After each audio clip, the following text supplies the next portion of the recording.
कि ये वाकया किस टाइम पेश आया है और जब आप जाए वक़ुआ पर गए तो क्या मनाजिर थे? क्योंकि ज़ाहिर-सी बात है एक शादी की तकरीब थी उधर, इतना बड़ा वाकया पेश आ जाना और उधर ज़ाहिर-सी बात है खौफ-ओ-राज़ भी होगा, भगदड़ भी मची होगी। देखें, ये एक निजी सोसाइटी के अंदर फंक्शन चल रहा था, वलीमा था। और बलाज का एक करीबी दोस्त है, बचपन का दोस्त, उसके भाई का वलीमा था। तो कल बारात पे भी वो गया था, जो कि अभी तक इंटरोगेशन में सामने आया है। वो बारात थी जेल रोड पे, ये फंक्शन था चूंग के इलाके के अंदर एक निजी सोसाइटी में। तो वहां पर काफी सारे मेहमान थे। चूंकि ये एक पुलिस ऑफिसर हैं, रिटायर्ड पुलिस ऑफिसर, उनके बेटे की शादी है, तो कई पुलिस वाले भी वहां पे आए थे, कई सियासी शख्सियात भी थी। तो ऐसे में वो जो शूटर था ना, वो भी बिल्कुल तैयार होके आया था, और वो जेब में 5,000 रुपया सलामी वो भी रख के आया था, ताकि किसी को शक ना हो, अगर कोई पूछे या आगे मेन स्टेज तक भी इसको जाना पड़े तो वो वहां तक पहुंच सके। तो मतलब वो पूरी प्लानिंग के साथ आया था कि उसने अंदर जाना है और जाके बलाज को टारगेट करना है।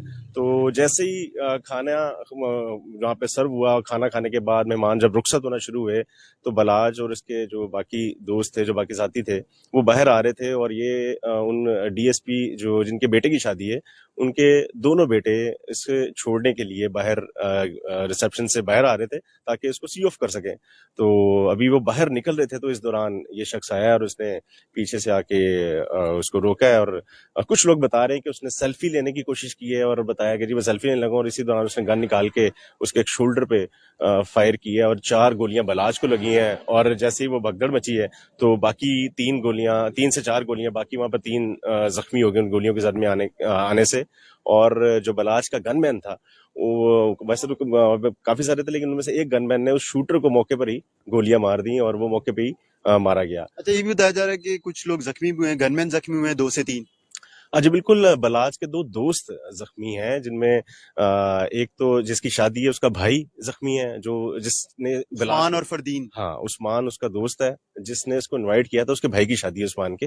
तो उस्मान भी जख्मी है, फरदीन भी जख्मी है, और एक और शख्स है जिसको गोली लगी है, और इस वक्त ट्रीटमेंट दी जा रही है। लेकिन चूंकि बलाज एक्सपायर हो चुका है, उसका पोस्टमार्टम के लिए उसको डेड हाउस मुंतकिल कर दिया गया है। और देखें, ये वाकया जो है ना, फिल वक्त तो वो जो उनकी पुरानी एक दुश्मनी चली आ रही है, बज़ाहिर तो ये उसी का एक शाखसाना लगता है, क्योंकि 2010 में इसके वालिद को एयरपोर्ट पर कत्ल किया गया, उसके बाद भी इसको टारगेट किया गया।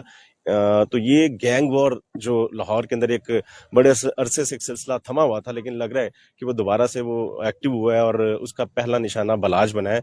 और अब पुलिस चूंकि इन्वेस्टिगेशन कर रही है, अभी तक शूटर की शिनाख्त नहीं हो सकी।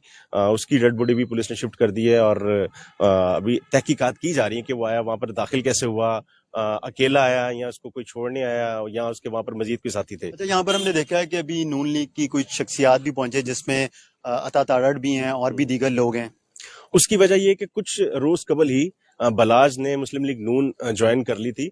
आपको याद होगा कि 2018 में जब इलेक्शन थे, तो उससे पहले ये तहरीक इंसाफ का हिस्सा था, लेकिन उसके बाद कुछ दिन पहले, अभी कोई मेरे ख्याल में 6 से 7 रोज कबल ही इसने मुस्लिम लीग नून ज्वाइन कर ली थी, और बड़ा एक्टिवली उनके साथ वहां पे पार्टिसिपेट कर रहा था। तो यही वजह है कि जो अता तारण है, वो